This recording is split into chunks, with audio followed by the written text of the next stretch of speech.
ఇప్పుడు ఫస్ట్ సినిమాకి డైరెక్టర్ రాజ్ కిరణ్, మరి ఈ సినిమాకి డైరెక్టర్ని మార్చాం. కొరియోగ్రాఫర్ని శివాని కరెక్ట్.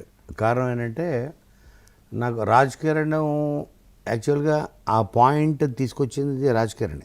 ఓకే. గీతాంజలి అనే కథని బట్ ప్యూర్ హారర్ కథ తీసుకుని వచ్చాడు తను.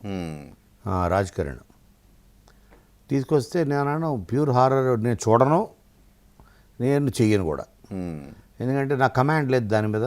నాకు హారర్లో పెద్ద నేను ఇష్టపడను. హారర్ కామెడీ అయితే చేద్దాం.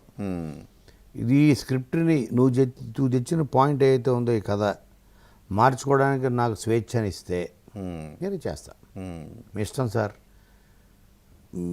మీకు ఎలా మార్చుకోండి అలా మార్చుకోండి నాకు అని నాకు ఆ స్వేచ్ఛ, ఆ ఫ్రీడమ్ ఇచ్చాడు. అప్పుడు దాని హారర్ సీన్ని హారర్ కామెడీ చేశా. సో కాబట్టి అది పెద్ద హిట్ అయింది.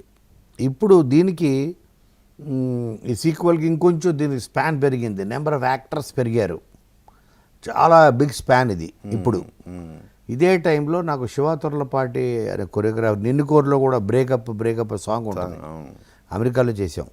ఇతను అమెరికన్ సిటిజన్. అట్లాంటాలో అతను కొరియోగ్రాఫరు. అట్లాంటాలో అతనికి డ్యాన్స్ స్టూడియోస్ 3 స్టూడియోస్ ఉన్నాయి. 500 మంది స్టూడెంట్స్ ఉన్నారు అతనికి. 500. సో అతను నాకు డైరెక్షన్ ఛాన్స్ కోసం తిరుగుతూ నాకు వేరే స్టోరీస్ చెప్తా ఉన్నాడు. Sir, I want become a director, మీరు ఈ కథ వినండి. ఓహో, ఇతనిలో ఒక మంచి డైరెక్టర్ అవ్వాల్సిన తపన ఉంది. ఆ తపన ఈజ్ వెరీ ఇంపార్టెంట్. కొత్తగా వచ్చేవాళ్ళు ఎందుకు మనకి ఫస్ట్ ఫిలిం బ్లాక్ బస్టర్ ఇస్తారు అంటే వాళ్ళలో ఒక ఫైర్ ఉంటుంది. ఓకే, ఆ ఫైర్ ఆల్రెడీ ఇప్పుడు 10 years బ్యాక్ చేశాడు రాజ్ కిరణ్, తర్వాత త్రిపురాన్ చేశాడు. So he's been there. So ఒక కొత్త డైరెక్టర్కి ఇస్తే అతను నా స్క్రిప్ట్ నాదే. నేను శివ, నువ్వు చెప్పే కథలు ఓకే, ఫస్ట్ నేను చెప్పే కథ ఒకటి చేయి, అప్పుడు నువ్వు చెప్పే కథ నేను చేస్తా అన్న. దాన్ని సార్ అన్నాడు. ఎందుకు, ఏం చేయాలి సార్ అన్నాడు. గీతాంజలి సీక్వెల్ అన్న. షాక్ అయ్యాడు. సార్, అంత పెద్ద హిట్ కదా సార్, అది నా నెత్తి మీద పెడతారా బాధ్యత, బౌండ్ స్క్రిప్ట్ ఇస్తా, నేనుంటా ఆన్ లొకేషను, నువ్వు యాజ్ కొరియోగ్రాఫర్గా తనకి టెక్నికల్గా నాలెడ్జ్ ఉంటుంది, ఎక్స్ప్రెషన్స్ మీద కమాండ్ ఉంటుంది. డ్యాన్స్ డైరెక్టర్స్కి expressions, lens, camera movements, everything is same. Shiva అని తన్ని అలాగా డైరెక్టర్ చేయడం జరిగింది. ఓకే.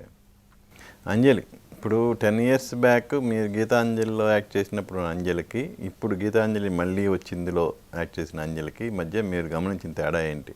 గీతాంజలి అప్పుడు తను ఒక అప్కమింగ్ ఆర్ ఒక తనని ప్రూవ్ చేసుకోవాలనే ఒక తపన ఉన్న ఒక యాక్ట్రెస్.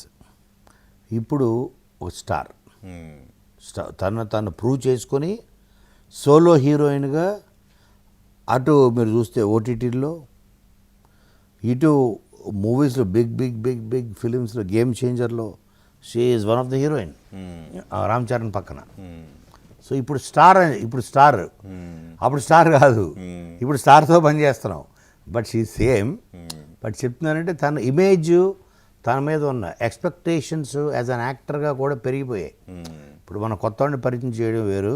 విజయ్ దేవరకొండ అదేంటంటే పెళ్లి చూపులు, ఇటు విజయ్ దేవరకొండకి ఇప్పుడున్న విజయ్ దేవరకొండకి తేడా ఉంది కదా.